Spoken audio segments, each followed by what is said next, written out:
Okay, hello Wolfpack. Happy Tuesday. I have switched the workout up a little bit. Again, you know me. I like to write things on Sunday, and then I like to look over them and have visions and switch them up a little bit. So we had not done handstand push-ups in a Metcon setting in a while. So I wanted to kind of switch things up and add in some different barbell movements that we don't always do in different scenarios. So I kind of like this a little bit better. There's a little bit more variability, a little bit more exposure to different things, adding different fatigue, yada, yada, yada. Should be a lot of fun.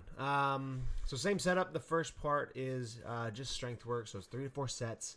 We're going to just do unbroken sets of pressing and then unbroken sets of strict pull-ups. So just a little bit of strength work and also to add a little bit of fatigue for our EMOM and AMRAP below. So we want to pick a barbell weight that is challenging.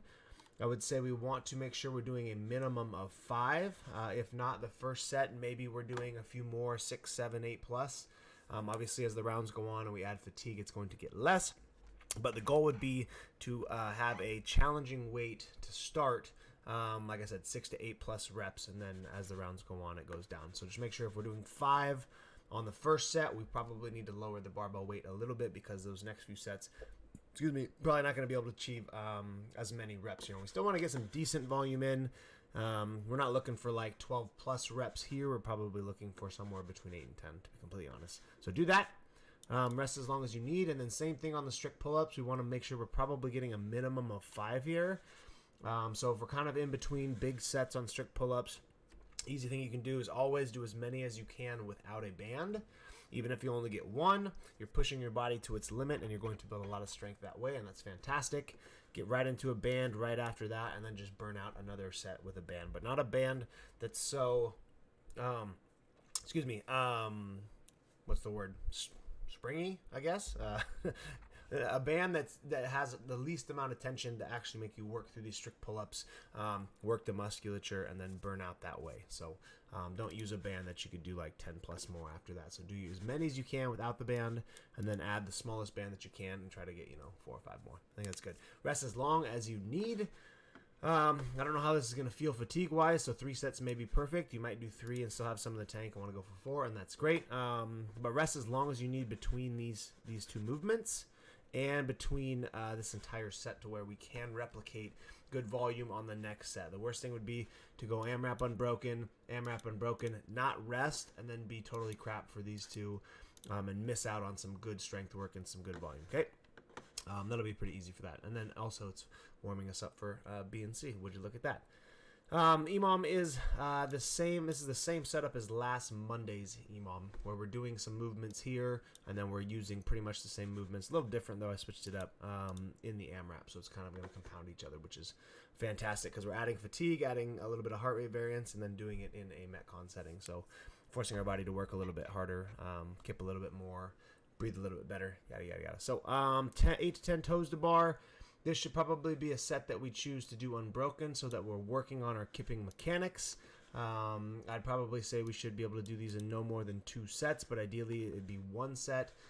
So a couple different things you can do here. Again, do as many toes to bar as you can with perfect kipping motion. Okay, and then drop down if you want to finish up a few more reps with knees to elbows, furthering that perfect kip motion. It'd be a really good opportunity to get some good kipping volume in.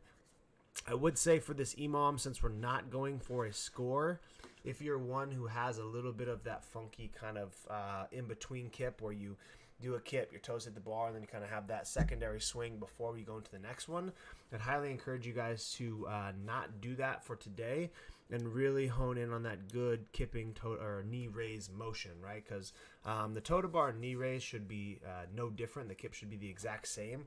The only difference is, right, you're bringing your knees up, and then once you get them a little bit higher, all you do is kick the bar, and then you maintain that same exact kipping motion. So if you do have that little hitch in your toe to bar, today would be a really good day to not do those toes to bar and really work on that kipping motion for your knee raises. Try to get your knees as high as you can. Maybe by the 3rd round, all you do is just kick the bar a little bit, and then you maintain toes to bar, and you have a better kip. That would be my professional recommendation. Okay, shoulder overhead for the dumbbells. These should be unbroken, where we're working on dip driving with our legs. Shoulders might be a little fatigued from this, so we really have to focus on using our legs and using our breathing pattern to get through this. So choose an appropriate dumbbell weight. It's 2 dumbbells. So you can push press this or push jerk it. And then the third minute is double unders. These need to be 30 seconds or less. So if we're learning double unders or we're looking to just get some work in on our double unders, do as many as you can in 30 seconds and then move on. Okay, so do 3 rounds of that.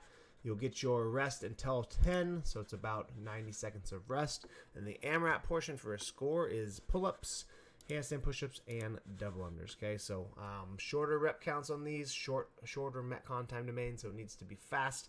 Rotation, so these pull-ups should be done in 2 sets or less. So again, do as many as you can without a band, and then go into a band if you need, or give yourself 2 sets. Say you get 3 and 3, get to 6, great, move on. That way we keep the integrity of the Metcon. Okay, same thing with the handstand push-ups. These need to be done in probably 2 sets or less as well. And then the double unders, these should be very, very fast. Probably, honestly, 20, 25 seconds or less. If you do these unbroken, probably gonna be about 20 seconds. So maybe just be nice to yourself. Give yourself 30 seconds on the double unders as well. Okay, so rounds and reps to shoot for. Say you're doing these in 2 sets. It's probably gonna take you 20 to 30 seconds. Same thing here, 20 to 30 seconds, minute and a half, right? With some change, couple minutes around towards the end. Probably looking at 4+ rounds would be a very, very good score. So something to shoot for. If you're good with these movements, you could probably get more. But other than that, that's kind of the setup for Tuesday. If you guys have questions, let me know. Have a great Tuesday. Wear your bro tank because you're going to get a sick bicep pump, and have a great day. Bye.